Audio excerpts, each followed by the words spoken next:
Desde sus más remotos orígenes, la humanidad ha vivido atraída por las estrellas del cielo nocturno. Grandes civilizaciones basaron sus creencias en los astros. Siempre atraídos por esos puntos luminosos que se movían inexorablemente en la bóveda celeste, muchas culturas del pasado adoraron a la estrella más brillante de todas, el Sol.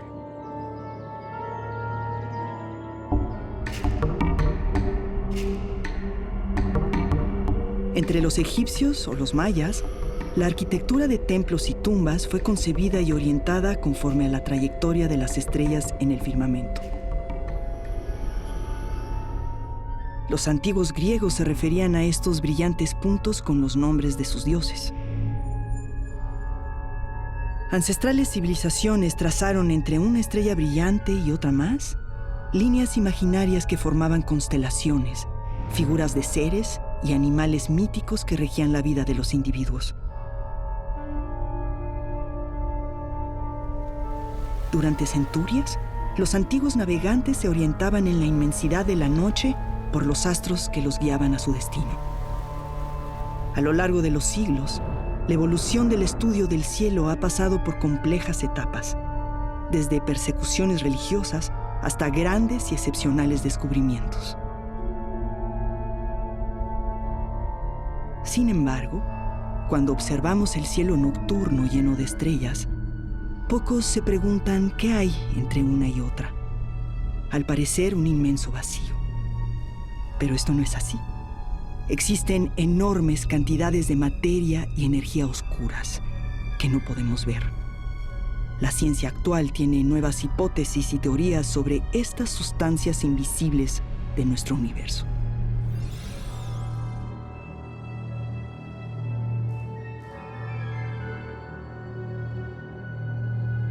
La energía y la materia oscura son sustancias exóticas que sabemos que existen en el universo, pero realmente no conocemos su naturaleza. Solo podemos ver sus efectos sobre la materia compuesta de átomos como los que nos componen a nosotros mismos. Son dos componentes de nuestro universo que nos tomó mucho tiempo detectar y nos tomó también mucho tiempo aceptar.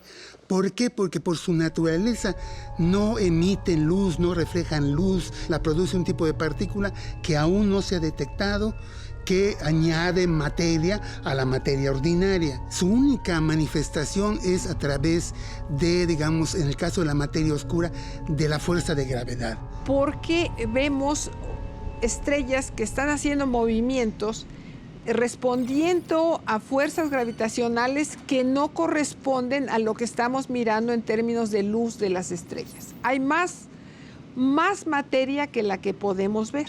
Los astrónomos empezaron a estudiar la dinámica de las galaxias y se dieron cuenta que no se podía explicar cómo se movían las galaxias tomando en cuenta solo la materia que veíamos, las estrellas y el polvo y los gases y demás.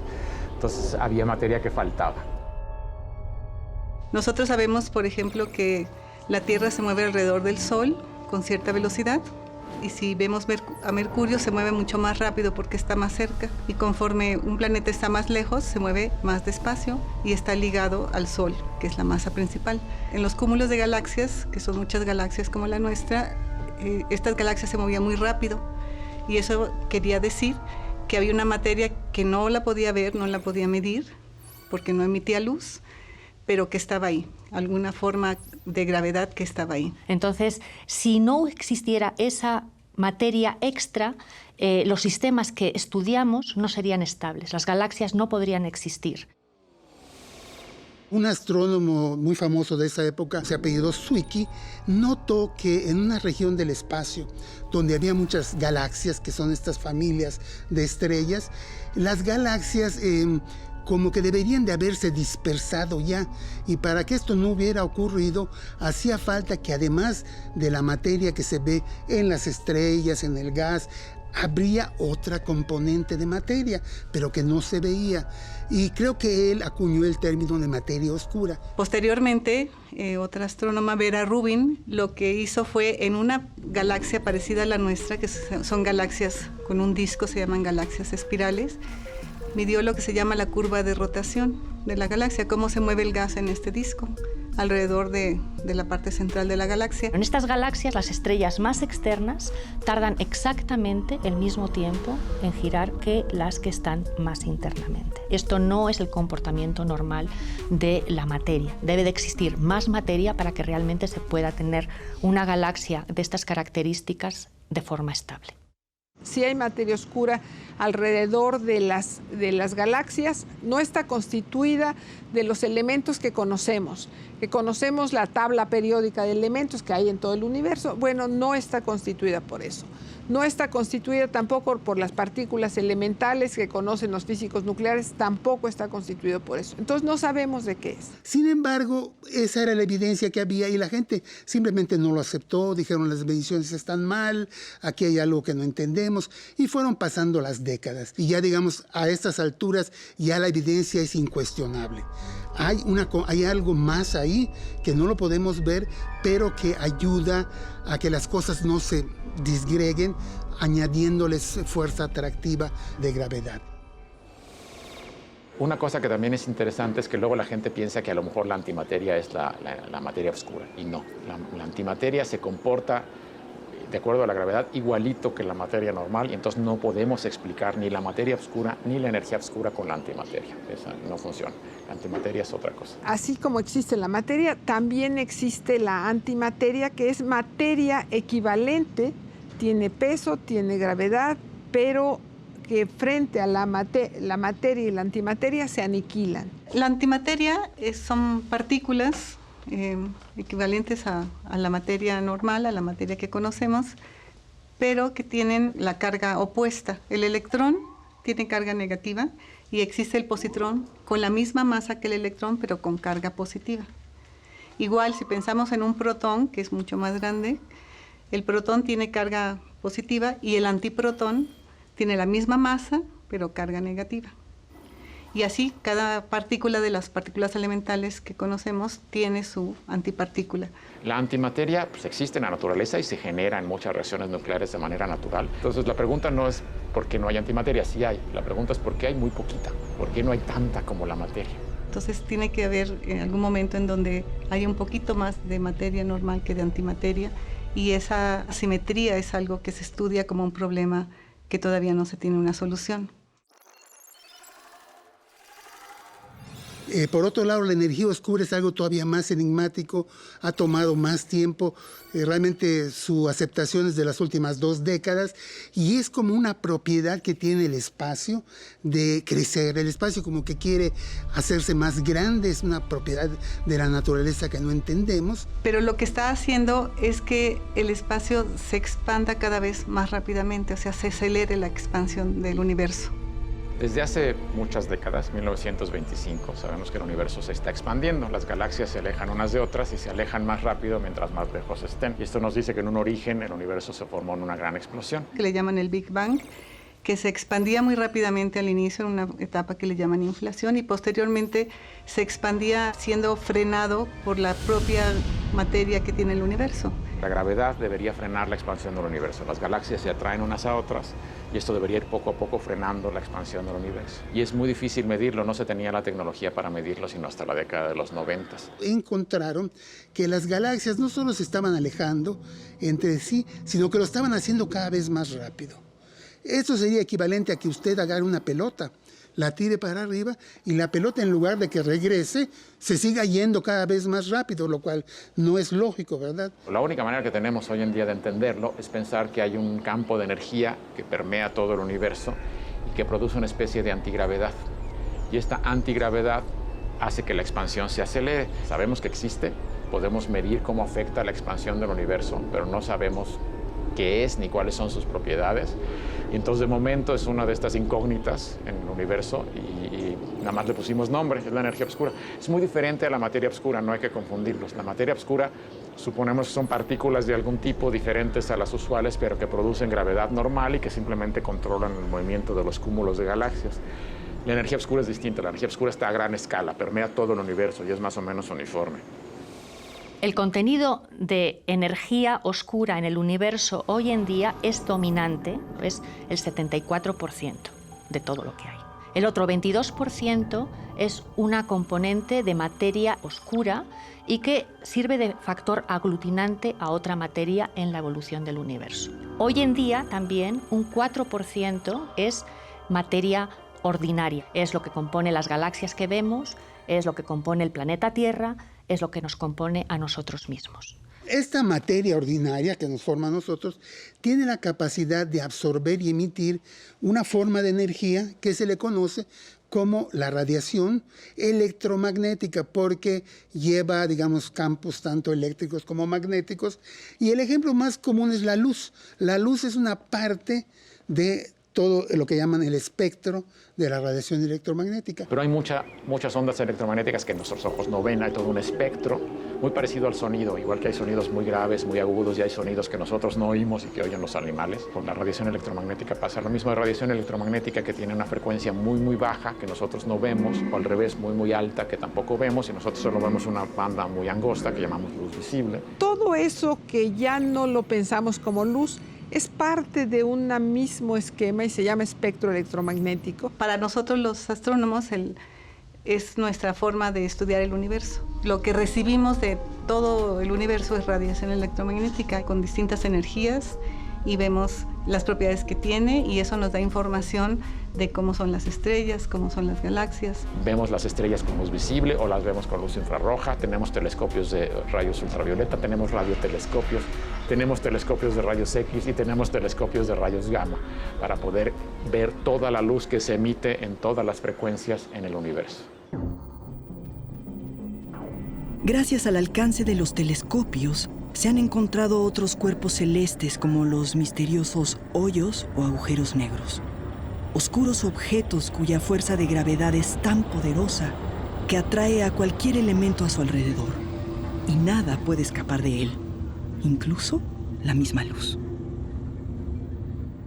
Una vez que Einstein propuso su nueva teoría de la gravitación, que también conocemos como relatividad general, otro científico alemán que se llamó Schwarzschild se dio cuenta que si uno tomaba un cuerpo, una estrella o algo, y lo pudiera uno comprimir mucho, llegaría un momento en que para escapar de ese cuerpo habría que rebasar la velocidad de la luz. Pero eso no es posible, entonces por lo tanto se formaría un cuerpo, digamos, oscuro, del cual nada escaparía. Ya no digamos las partículas comunes, ni la luz siquiera, que es la que se mueve más rápido de todo lo que hay en el universo. Y es básicamente que una estrellas mucho más grandes que el Sol, cuando se les acaba el combustible nuclear, pues ya no hay presión que soporte a la gravedad y la estrella se contrae y puede formar un hoyo negro. Y que estos hoyos negros que son totalmente oscuros. Si nada más estuvieran ahí solos, no los podríamos ver. Pero la gente empezó a pensar, bueno, pero ¿qué pasa si cerca del hoyo negro hay una estrella? Bueno, pues si la estrella se acerca mucho, el hoyo negro le puede quitar material por su gran fuerza de gravedad. Y esto resultó ser correcto. Existen muchos sistemas de dos estrellas en el espacio, en el que una de las estrellas se transformó en hoyo negro. Ya no emite luz, está apagada, pero afecta a la compañera de una manera tan fuerte que es posible decir que esa estrella normal que vemos va acompañada de un hoyo negro. Hay otro tipo de hoyos negros, que son los hoyos negros que se encuentran en el centro de las galaxias. Estamos hablando de hoyos que son entre 1 millón y 1000 millones más masivos que los hoyos negros de las estrellas. Y estos todavía no se sabe muy bien cómo nacieron, muy en particular en el centro de nuestra propia galaxia, la Vía Láctea. Frecuentemente nos preguntan cuál es la diferencia entre la astrofísica y la cosmología. En realidad, la cosmología estudia el universo en su conjunto. Cómo nace el universo, cómo evoluciona el universo, cómo crea el universo estructuras que finalmente se vuelven galaxias y cúmulos de galaxias. La astrofísica es el estudio de los astros del universo. Astrofísica quiere decir que nos ocupamos de aplicar los conceptos de la física al estudio de estos astros. Realmente es una subrama de la astronomía. Los astrónomos antes básicamente solo miraban por el telescopio y decían, mira, aquí hay esto y aquí hay aquello, y describían lo que veían, pero posteriormente la gente empezó a utilizar los conocimientos de física para tratar de entender cuáles son las propiedades de las estrellas, cómo se comportan las estrellas, cómo evolucionan las estrellas, cuáles son las propiedades de las galaxias, cómo se mueven las galaxias entre sí. Entonces, todas esas preguntas se utiliza física para responderlo, y es lo que hacemos los astrofísicos. Las personas que estudian la energía oscura, los podemos llamar cosmólogos, porque su efecto solo se hace manifiesto en escalas muy grandes, ¿no? En la expansión misma del universo. En cambio, la materia oscura se puede estudiar, por ejemplo, en nuestra galaxia, que desde el punto de vista del universo es una pequeñísima región. Entonces, un astrofísico puede estudiar el movimiento de nuestra galaxia o de una galaxia cercana y ver el efecto de la materia oscura.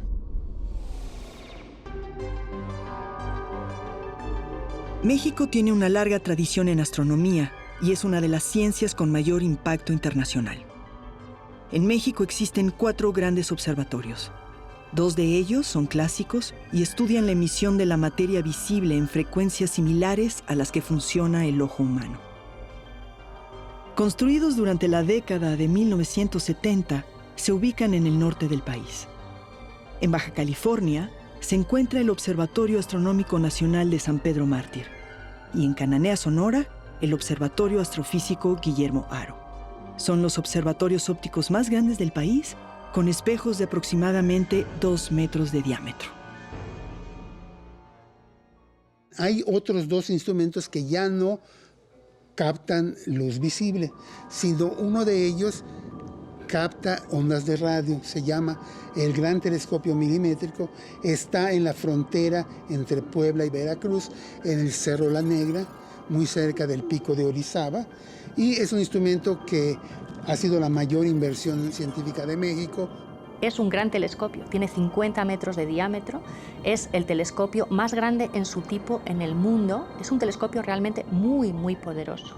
Le llamamos milimétrico porque es sensible a ondas de longitud de onda milimétricas. Milimétricas quiere decir que esta luz es menos energética que la luz visible que vemos. Es parecida a las ondas electromagnéticas que funcionan en los microondas, también micro, ¿no? Microondas como ondas milimétricas. Un experimento muy interesante que se está haciendo con esta antena es que es parte de un arreglo donde varias antenas separadas por cientos de kilómetros, miles de kilómetros, unas en Hawái, otras en Estados Unidos, y esta antena, para tratar de medir el tamaño del hoyo negro que hay en el centro de la galaxia, que tiene 4 millones de veces la masa del Sol. Es un telescopio hecho por muchas antenas, y a este telescopio separado se le va a unir también un telescopio que está en el sur, que se llama ALMA, el Atacama Large Millimeter.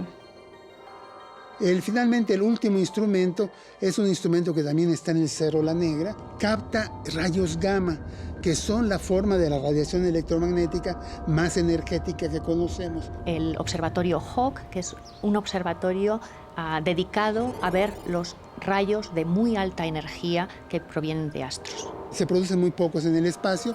Cuando llegan a la atmósfera, no llegan hasta la Tierra, afortunadamente, pero chocan con moléculas de aire. Y generan una cascada de partículas secundarias que, cuando penetran en los detectores de Hawk, que están compuestos de tanques llenos de agua, crean una luz llamada luz Cherenkov, una luz azul, que puede ser detectada dentro de los tanques y permite saber de dónde proviene la partícula o el fotón que fue emitido por el astro y también cuál es la energía.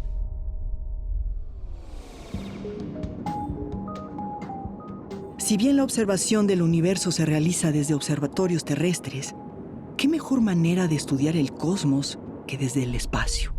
Con el apoyo de sondas que recorren nuestro sistema solar, podemos ver en detalle las lunas de Saturno o tomar fotografías de Plutón. Con la puesta en órbita de telescopios espaciales como el Hubble, se logró observar mucho más allá de nuestro sistema solar, hasta las galaxias más lejanas que conocemos en la actualidad. El telescopio Hubble tiene dos aspectos principales su aportación. Uno, que al estar a 400 kilómetros arriba del nivel del suelo, realmente ha eliminado toda la atmósfera o la gran mayoría. Otro aspecto es que también puede observar en ultravioleta y en el infrarrojo, aunque es infrarrojo cercano, y también tiene muy alta precisión. La nitidez con la cual se pueden hacer imágenes desde el espacio es algo imprecedente antes del telescopio Hubble. A través de estas imágenes muy, muy profundas se han podido, por ejemplo, determinar la distorsión que hace esta materia oscura de la que hablamos sobre galaxias que se encuentran mucho más lejanas respecto de donde se encuentran las grandes aglomeraciones de materia oscura. Y el otro descubrimiento donde sí participó el Hubble es precisamente el descubrimiento de la energía oscura, de esta expansión acelerada del universo, porque con el Hubble y otros telescopios se vieron estas estrellas supernovas tipo 1A que nos hablan sobre cuando explotaron, nos dan información y qué tamaño tenía el universo en ese momento, y así descubrieron esta expansión acelerada. Y nos ha brindado información sobre todos los temas posibles, sobre galaxias, sobre lo que llamamos regiones H2, que son donde se están formando estrellas, sobre explosiones de supernova, en fin, sobre todos los campos y también sobre el sistema solar. Y esto nos ha permitido ver con un detalle extraordinario muchos de los objetos del universo. Conforme uno ve más lejos, uno está viendo hacia el pasado. ¿Por qué? Porque la luz tarda un tiempo en llegar hacia nosotros. Viaja muy rápido, viaja a 300,000 kilómetros por segundo, pero tarda en llegar a nosotros. Entonces, ahorita quién sabe qué hay allá. Igual ya desapareció la galaxia, chocó con otra galaxia, no sabemos. Pero las podemos ver como eran hace 10,000 millones de años y eran muy distintas a las de ahora. En contraste con la observación espacial, en túneles e instalaciones subterráneas se encuentran dispositivos que estudian la composición y naturaleza de la materia. Estos complejos instrumentos se conocen como aceleradores de partículas. Un acelerador de partículas es un instrumento de muy grandes dimensiones que permite acelerar a partículas muy, muy pequeñas a grandes velocidades, de tal manera que sus trayectorias, en algún momento, que normalmente es un círculo, puedan chocar una contra otra. Podemos acelerar a un protón y hacerlo chocar con otro protón, o acelerar un electrón y hacerlo chocar con un núcleo para que despedace el núcleo y veamos qué había dentro. Estudiando estas componentes más fundamentales es que la física de partículas ha podido ir haciendo avances. Y entonces se han ido construyendo a lo largo de las décadas aceleradores cada vez más y más potentes, lo que también implica que son más y más grandes y más caros, porque necesitamos acelerar partículas a velocidades muy cercanas a la velocidad de la luz. Por ejemplo, hoy en día el acelerador más grande de partículas que tenemos está en Suiza, en la ciudad de Ginebra. Está enterrado bajo tierra y es un anillo que tiene como 10 kilómetros de diámetro y nos permiten justamente descubrir nuevas partículas. Entonces son como nuestros microscopios modernos, nos permiten ver de qué está hecha la naturaleza en las escalas más pequeñas. Y hay la esperanza de que quizá a través de la colisión de estas partículas pesadas a muy altas energías se pueda descubrir una componente inestable que pueda explicar la materia oscura. La energía oscura, quién sabe. La energía oscura no sabemos, no hay una idea qué es, y no es una partícula, no está hecha de pelotitas, es como un campo de energía que permea todo. Entonces no nos queda claro si eso se va a poder ver en un acelerador de partículas o no, pero también lo único que nos queda es buscar. Entonces sí, de momento los aceleradores de partículas son la mejor herramienta que tenemos para tratar de averiguar qué hay más allá que no conocemos, y en particular qué es la materia oscura, y en una de esas también qué es la energía oscura.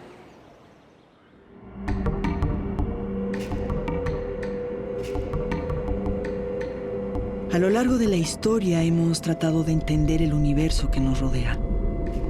La ciencia ha logrado desentrañar muchos de sus misterios, pero aún falta mucho por hacer.